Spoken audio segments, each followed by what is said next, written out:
With 52 tribes in Kenya, extending from the coast to the Rift Valley lakes to the Central Highlands to the Northern Desert, the cuisines found in this country are many and varied.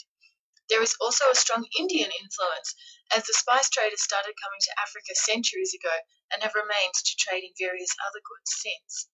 Here I present 3 dishes commonly found around Nairobi. 2, the matoke and mukimo, are traditional Kikuyu dishes from the Central Highlands, and the chapatti is from the coast. Chapatti. Ingredients. To make 15 to 20 chapatis, you need half a litre of cold water, a kilo of flour, some salt, sugar, and cooking oil. Mix the water with the flour, add a handful of salt, a bit of sugar, and a bit of oil.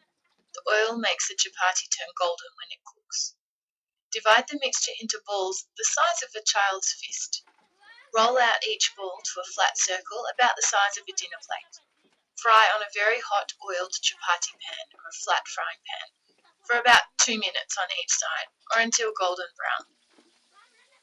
Matoke. You'll need plantains. These are green bananas that are starchy and not sweet. Tomatoes, cooking oil, potatoes, water, onions, parsley, capsicum, and salt. You peel the plantains and the potatoes and soak them for about half an hour. Meanwhile, fry the onions, tomatoes, parsley, capsicum, and salt. Add potatoes and plantains to the fried tomato mix. Cover with water and add salt to taste. The salt also helps soften the plantains quickly. Stew over a medium heat until the plantains and potatoes are cooked through. You can also use this to cook minji, which is peas, marahwe, beans, usually red kidney beans, and njahi, black beans, and ndengu, mung beans. So you follow a similar recipe. You boil the peas or the beans for several hours until soft. Fry up that same tomato mix, add the potatoes and water, and finally add the peas or the beans, and you mix them together over a low heat. Mukimo.